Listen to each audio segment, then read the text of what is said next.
जब बच्चापन तो सिखाया जाता है खूब बढ़िया पढ़ो लिखो, धन कमाओ, ऐसे योग्य बनो, बढ़िया है। कभी अध्यात्म नहीं सिखाया, कभी नाम जप नहीं सिखाया, कभी ये बैठ के नहीं सिखाया कि बड़ों का आदर कैसे किया जाता है, कभी ये नहीं सिखाया कि मनुष्य जीवन का लक्ष्य क्या है। अब वो पढ़ाई लिखाई में गए, व्यसन सीख गए, व्यभिचार सीख गए, अच्छी नौकरियां पाई, पैसे हैं, और फिर घर में आकर के उन बूढ़े माता पिता को जो चलने लायक नहीं है, दरवाजा बंद करके वैसी दुर्दशा करते, मारते हैं, पूछो मत। जब ये दृश्य देखने को मिलते हैं ना, तब लगता है भगवान कृपा करो इन माता पिता को जो अपने बच्चों को शिक्षा नहीं दे रहे हैं कि धर्म किसे कहते हैं। तुम समझते हो ये धन कमाने लायक बन जाएंगे तो तुम्हें सुखी करेंगे, ऐसे जैसे जानवर को मारते हैं ना क्रूर कर्मा लोग, ऐसे बूढ़ी माता को मारते हैं, पिता को मारते हैं, पूछो मत। तब लगता है ये जानवर पैदा हुए हैं, ये मनुष्य रूप में पशु पैदा हुए हैं। पशु क्या, राक्षस है।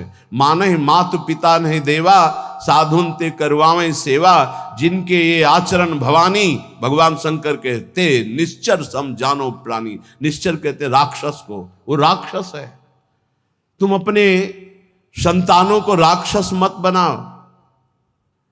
ये जो केवल तुम मात पिता बाल कहीं बुलावे, उदर भरे सोई जतन सिखावे, तुम राक्षस बनाने की चेष्टा कर रहे हो। बहुत सज्जन बेटा एक आया था अभी 2-4 दिन के अंतर्गत एकांतिक में, उसने कहा मेरी माँ कहती कि तुम्हारा मोबाइल तोड़ देंगे यदि तुमने सत्संग सुना। मेरा बाप कहता है कि तुमको हमारी कसम है यदि वृंदावन गए। यही बच्चे जब सतमार्ग से विमुख हो जाएंगे और शराब पीकर घर आएंगे, तब तुम्हारी पूजा करेंगे, तब तुम्हें अपनी कसम ध्यान आएगी कि अगर ये वृंदावन जाता, साधु समागम करता, तो आज लातों से न मारता, आज ये मेरी दुर्दशा न कर। चीख रहा है, क्या है भ्रातर, भोगास भुक्ता, भुगतोगे। ये जो कर रहे हो कर्म भुगतोगे। तुम्हारे बेटा बेटी देख रहे हैं कि बुढ़े के साथ कैसा तुम कर रहे हो, वही इंतजाम तुम्हारे लिए रहेगा, वही इंतजाम, उससे बढ़ के ब्याज सहित। चिंता मत करो। इसलिए हम सबसे प्रार्थना करते हैं, ये कर्म भूमि है, जो बीज बोओगे वही फल काटोगे। आज देखने में लग रहा है कि माता पिता के साथ बड़ा अन्याय हो रहा है, लेकिन सत्य पूछो तो ये उनके कर्म का फल उनको देखने को मिल रहा है। न कभी राम बोले, न कृष्ण बोले, न हरि बोले, पूरा जीवन केवल इसी में लगाया, तो देख परिणाम। जिनके लिए जीवन लगाया वही तेरा जीवन लेने के लिए तत्पर हो रहा है, वही तेरा नाश कर रहा है। जिसको तूने सजाया वही तुझे दंड दे रहा है। क्यों? भगवान का विरोधी भाव रखने वाला कभी सुखी नहीं हो सकता। हनुमान जी महाराज रावण को कहते, हाथ जोड़कर विनती करता हूं राम जी की विमुखता का त्याग कर दे, नहीं शंकर साहस विष्णु अज तो ही, सकहि न राख राम कर द्रोही। मैं सभा में कह रहा हूं, ये हजारों ये भगवत स्वरूप महापुरुष भी तेरी रक्षा नहीं कर पाएंगे। तेरा विनाश हो जाएगा यदि तू भगवान से विमुख रहेगा। हे भ्रातर, भोगा सुभुक्ता किहिन इव भवता नापि संसार मध्य। संसार के बीच में तूने क्या क्या नहीं किया, बहुत से पाप किए, बहुत से भोग भोगे। अब बुद्धि ठिकाने लगा लो, सावधान हो जाओ। अभी सब मिटा सकते हो, सब गलतियां मिटा सकते हो, अभी बहुत अच्छे बन सकते हो, अभी भगवत प्राप्ति कर सकते हो। पूरा जीवन गलती करता रहा, जामिल अंतिम में नारायण निकल गया तो भगवत प्राप्त हो गया। अपना पता नहीं कब अंतिम, अब सुधार लो। अगर हमारी आवाज आपके कान में पहुंच रही है, चाहे ऐसे समक्ष बैठे हुए या यूट्यूब में, आपके माता पिता कैसे भी हो, हमारी प्रार्थना है यदि वो वयोवृद्ध हैं, चलने फिरने में असमर्थ हैं, तो पहले समझ लो उनकी बुद्धि भ्रष्ट हो गई है। तुम्हें मानना पड़ेगा। ये भ्रष्ट का मतलब होता है स्थिति से गिर जाना। अब वो ठीक नहीं बोलेंगे, वो आपको गाली देंगे। आप घी चुपड़ी रोटी सब्जी दाल सब देंगे, फिर भी वो आपको गाली देंगे। आपके रिश्ते नातेदारों से आपकी निंदा करेंगे, पर आप उनकी इस बिगड़ी हुई बुद्धि का रोषपूर्वक अनुगमन करते हुए उनको पीटना, उनको मारना, ये आचरण मत करें, क्योंकि उनकी कर्मानुसार बुद्धि बिगड़ चुकी है। अब अपने कर्म आप मत बिगाड़िए, वो आपके भगवान हैं, सच्ची मानिए उनमें भगवान बैठे हुए हैं। ऐसे असमर्थ माता पिता को भगवान की तरह दुलार करोगे तो तुम सदैव श्री संपन्न रहोगे, लक्ष्मी तुम्हारे घर से नहीं जाएगी।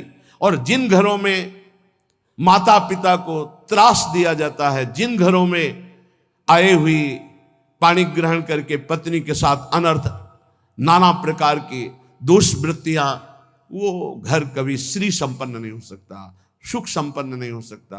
आप सत्संग सुनने आए हो, इसी का सुधार करना चाहिए। माता पिता आपके साथ क्या व्यवहार कर रहे हैं बिल्कुल मत देखो, ये मान लो कि ये पागल है, उनकी बातें मत सुनो। तुमका अपना कर्तव्य दे, तुम्हारा क्या कर्तव्य, हमको केवल अपना कर्तव्य देखना। हमें बहुत कष्ट होता है जब ये बात देखते हैं कि बूढ़े असमर्थ माता पिता के साथ ऐसा व्यवहार, तब लगता है ये कलेजा है इसका हृदय है कि भगवान ने पत्थर की रचना की इसके हृदय में। अरे और कौन, जिसने 9 महीने गर्भ में रखा, जिसने अपने रक्त का दूध बनाकर तुम्हें पिलाया, जिसने तुम्हारे मल मूत्र साफ किया, आज तुम हाथी जैसे जवान हो तो लात मारते हो, डंडा मारते हो, उनको गाली देते हो। चिंता मत करो, तुम्हारे लिए ब्याज सहित व्यवस्था है, ब्याज सहित दंड मिलेगा। अगर तुम्हें थोड़ा भी ये पता है कि भगवान है तो इतना समझ लो उनके वचन भी हैं, अवश्य में वो भोक्तव्यम कृतम कर्म शुभाशुभम, शुभ और अशुभ कर्मों का भोग भोगना पड़ता है। फिर माता पिता ये तो साक्षात भगवान है, इनके प्रति ऐसा ये कुछ भी बोले। हमने देखा है वयोवृद्ध आदमी की बुद्धि पतित हो जाती। पतित अगर जीवन भर भजन नहीं किया ना, तो पतित का मतलब होता है स्थिति से गिर जाना, भ्रष्ट होने का मतलब होता है गिर जाना। अब उसको जो बोलना चाहिए वो नहीं बोल पाएगा। उस समय हमको क्रोध नहीं करना कि हम तो इतना खवाते पिलाते हैं, ये हमारी निंदा करते हैं। ये हम बहुत गूढ़ बात आपको कह रहे हैं। जिसने अपने माता पिता की सेवा कर ली, उसने भगवान को प्रसन्न कर लिया। उनके नाराज रहने पर, उनके गाली देने पर, उनके तिरस्कार करने पर भी। पर हमारी प्रार्थना है, हम जो शब्द कह रहे हैं उसे ध्यान से सुनिए। जो माता पिता असमर्थ हो चुके हैं, चलने फिरने लायक नहीं है, उनके वर्ताव और उनकी कटु वचनों पर ध्यान न दिया जाए, उन्हें भगवान की तरह पूजन करके उनकी सेवा की जाए। जितने दिन जिए खूब मेहनत करके कमाओ, उनको खाओ पियो, कपड़ा लत्ता, सुखपूर्वक जीवन, तो तुम्हारा लोक और परलोक दोनों बन जाएगा। ये शब्द हम शर्त इसलिए रखते हैं कि जो माता पिता अपने कर्तव्य का पालन करना नहीं जानते हैं और अभी चल फिर रहे हैं, मनमानी आचरण करते हैं, गंदे विचारों का पोषण करते हैं, पोषण करने वालों का शोषण करते हैं, ऐसे माता पिता के लिए नहीं कह रहे।